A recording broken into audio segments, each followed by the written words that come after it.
দোকানের মতো চানাচুর যদি বাসায় বানিয়ে ফেলতে পারি তাহলে তো আর দোকানের চানাচুর খেতে হবে না। আসসালামু আলাইকুম, সবাই কেমন আছেন? আলহামদুলিল্লাহ, আমরা ভালো আছি।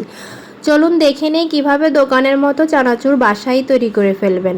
বাসায় থাকা যে কোনো ডাল, মশারির ডাল, মুগ ডাল, তারপর বুটের ডাল, চাল, এগুলো সব কিছুক্ষণ আধা ঘন্টা পানিতে ভিজিয়ে রাখবেন। এরপর এটা যদি আপনি ছাঁকনি দিয়ে তুলতে পারেন তাহলে ভালো, যদি না পারেন মনে হয় তাহলে এরকম একটা ছাঁকনির মধ্যে নিয়ে কড়াইতে দিয়ে তেল গরম করে এভাবে ভেজে নেবেন। এভাবে ডালটা ভেজে নিলে যেটা হয়, আপনার কড়াই থেকে অনেক কষ্ট করে একটা একটা করে তোলার কোনো প্রয়োজন থাকে না, এই ছাঁকনির মধ্যেই থেকে যায়। আমি একে একে সবগুলো ডাল ভেজে নিব। এতে কোনো ধরনের লবণ ব্যবহার করি নাই, কারণ আমি শেষে একটা চাট মশলা ব্যবহার করে নিব। দেখেন একে একে ডালগুলো খুব সুন্দরভাবে ভেজে নিচ্ছি। এটা ভাজা হয়েছে কি না আপনি নিজেই বুঝতে পারবেন। এটা যখন ভাজা হয়ে যাবে, এটার ঘনত্বটা হালকা হয়ে যাবে, মানে আপনি যখন নাড়বেন আপনি বুঝতে পারবেন যে এটা ভাজা হয়ে গিয়েছে। এবং সব শেষে আমি চালটা ভেজে নিব। চাল ভেজে নিব।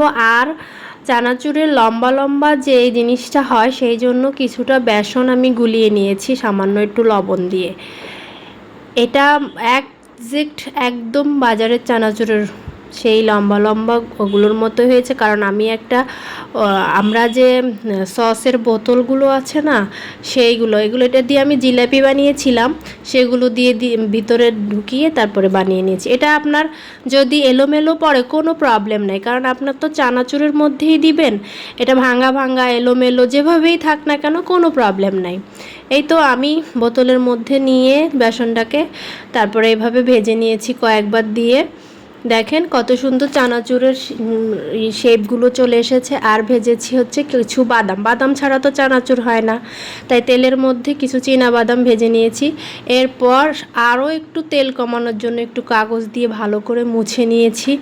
মুছে নেওয়ার পরে একটু চাট মশলা মিশিয়ে আমি চানাচুরটা তৈরি করে ফেলেছি। আমার বাচ্চারা তো অনেক পছন্দ করেছে, আপনারাও চাইলে ট্রাই করতে পারেন। আজ তাহলে এই পর্যন্ত। সবাই ভালো থাকবেন, সুস্থ থাকবেন। আল্লাহ হাফেজ।